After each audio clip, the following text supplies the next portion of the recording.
Hello everybody, I'm so sorry about earlier. I had to leave for a bit because, busy life and all that. But I'm kind of glad I did because this is a very long chapter that we're going through, and you guys haven't gotten used to long chapters like this in this book so far. So I wanted to kind of talk about what we've learned so far. And the characters we met so far. So let's first go over the characters. We got Henry's mom, Henry's brother, and Henry's grandmother, and his dad. But his dad isn't in the picture. He's just kind of like a character that's talked about. I'm sure some of you could relate to that. I can, as myself, and it's nice.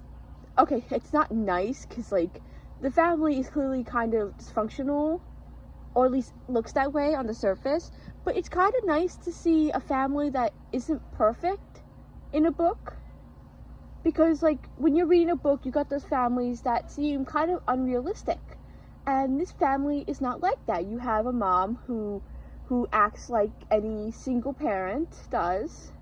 You got a brother who's annoying. You got a grandmother who clearly is suffering from dementia, and we get to see that in real life, and it's pretty interesting.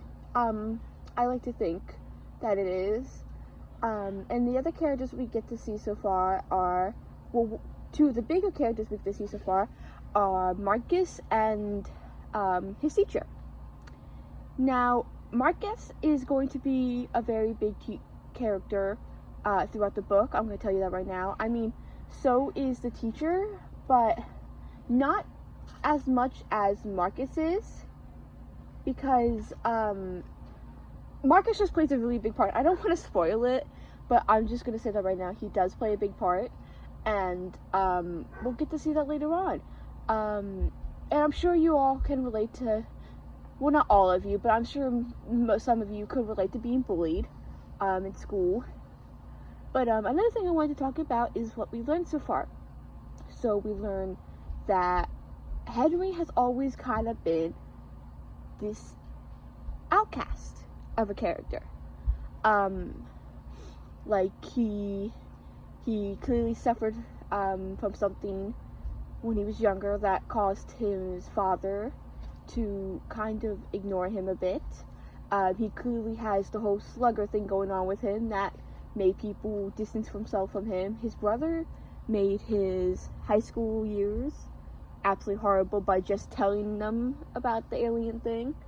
And also, another character that I didn't mention, because it's a very rough topic, is Henry's ex-boyfriend, Jessie, who, as the book stated, unalived themselves, and that's also a very big topic, and I don't know if I should get into that. If you guys want me to get into that, I will, because it is brought up again later in the book, and I just think that we can start to see why Henry is having a hard time coming to terms with pressing the button. But I hope we get to see more as we continue. So let's dive back into chapter 3. And here we go. I thought I heard the door and tried to check it out, but Marcus grabbed my jaw, silencing me. He dug his thumb into my cheek and eliminated the remaining space between our bodies. His kiss impatient and rough, his scruff scraped my lips. He ran his hands up my back and crossed my cheeks, and ran down the front of my pants so quickly I could hardly react. Cold hands! I ducked out of Marcus's crushing hug to peek over the top into the stall door and make certain we were still alone. I buttoned my pants and adjusted myself. Marcus was pissing in the toilet when I turned back around. He grinned at me over my shoulder as if I had been honored to be watching him pee. My parents are in Tokyo this weekend. Again? Awesome, right? He zipped up and pulled me by the back of my neck into another kiss, but it felt like he was trying to evacuate my face with his tongue. Anyway, I was paranoid someone was going to catch us, so I disengaged from his lips and stumbled out of the stall. Where you going, Spaceboy? We agreed you weren't going to call me that anymore. It's cute. You're cute. Spaceboy.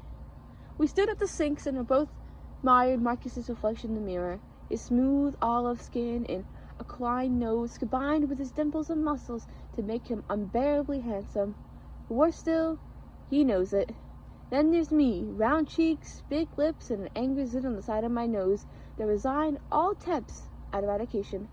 I couldn't fathom why Marcus wanted to hook up with me, even if it was only in secret. Marcus fished an oblong pill from his pocket and dry swallowed it. What do you say? About what?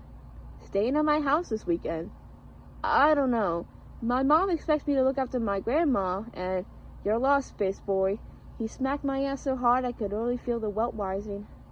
I brushed my wavy hair out of my eyes and off my forehead. I hate my hair, but I let it grow out long because I hate my ears more. You should swing by my house. Nana will be there. We'll just tell her you're the pool boy. Marcus wrinkled his nose like he'd accidentally wandered into a Walmart and found himself surrounded by poor people. You don't have a pool. I wondered how he'd react to the end of the world, to finding out his charmed life was nearing its end. He'd been mauling me every opportunity since we returned from summer break, but we only hung out at his house when his parents are gone. I wager his reluctance to even be seen with me in public has less to do with his concern about his friends finding out he's hooking up with a boy, and more to do with finding out he's hooking up with Spaceboy. I was deluding myself. We would never be more than whatever this is. If you knew the world was going to end, but you could prevent it, would you? Marcus was busy gazing at his reflection. What? He'd probably clone and fuck himself if the technology existed. Would you? The bathroom door swung onward to admit a beefy kid spotting a buzz cut. He nodded at us and stepped up to the urinal. Marcus shoved me into a hand dryer. I yelped as the sharp metal jabbed into my shoulder, and he just waltzed out the door. Got you around, Spaceboy. The kid at the urinal laughed. Fucking pansy. Chapter 4. The Meteor. It begins with excitement. The date is 24th January 2016. Frida Eichmann of Gusasan is the first to identify the asteroid using the telescope her father gave her for her 13th birthday. He's been dead for at least 20 years, but he would have been proud. Though the asteroid is given the provisional designation of 2016BA11 until its orbit can be confirmed, Frida knows she will name it the Jürgen Eichmann in honor of him. Space agencies around the globe, NASA, UKSA, CSA, CNSA, ISO, CRTS, Roscosmos released statements assuring the citizens that though asteroid 2016BA11's trajectory will bring it near Earth, it does not pose a threat. At the top levels of every government, they know this is a lie. On the night of the Jürgen Eichmann event, families gather outside to watch it streak across the sky. They hold each other tightly and remark at its beauty, at how lucky they are to witness this once-in-a-lifetime cosmic marvel. Marshmallows are roasted, wine is consumed in heroic quantities, stories are shared. Some who know the truth died on bullets. As the Jürgen Eichmann looms over large in the night sky, as big as the moon and then bigger, people around the world realize something is wrong. The asteroid isn't going to pass harmlessly by. It is going to become a meteor. Most are paralyzed with fear. What can I do? Where can I go? You cannot run from the hand of God. Frida Eichmann stands alone in an empty field and watches the heavens burn. She whispers, Ich hab dich so sehr, Papa, verpasst. On 29 January 2016, at 1:39 UT, the Jürgen Eichmann impacts the Mediterranean Sea. It is approximately the diameter of London. Those within 3,000 kilometers of the impact witness a fireball larger than the sunrise over the horizon. Within a minute, their clothes combust, grass is set ablaze, everything is burning, including people. Seismic shocks follow. They radiate from the equator, shaking the ground like buried thunder, traveling the globe in less than 20 minutes. The earthquakes are shadowed by the air blast, which vaporized nearly everything in its path. Houses are demolished, people killed, ancient trees ripped from the ground. Hours later, a tidal wave, hundreds of kilometers tall, washes the earth clean. Ash and dust bedrim the sky, blocking the sunlight. Those few who are survived the initial impact die slowly, frozen and alone. Okay, so we got something that's kind of big there, and I'm thinking most of you are like asking yourself, when did this turn into something so horrifying? Well, if you remember back to when we first read the book, in the first chapter, it was titled Chemistry Extra Credit Project. Now, this will make sense as we go along, and I don't want to spoil it too much, but just keep in mind that the first chapter was titled Chemistry Extra Credit Project. So that's while we keep going on, that will explain why there will be chapters like that between, like, every once in a while. Also, I want to apologize if I said any of the names wrong or said any of the pronunciation wrong. I don't speak German, so if I did, just tell me, I probably know I probably did, and I apologize greatly. I don't mean to offend anybody.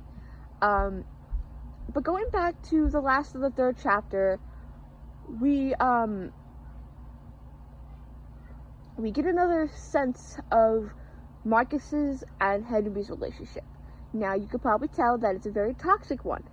Well, I don't want to spoil anything, because you'll see as we go on what becomes of it. But anyway, so we're gonna stop there for today, and we'll pick up on chapter 5 tomorrow and chapter 6. Hopefully there won't be any distractions, so I can get it in one video, fingers crossed. And I hope you guys have an amazing night. Also, don't forget to like and subscribe for future videos. And yeah, I love all of you guys. Bye.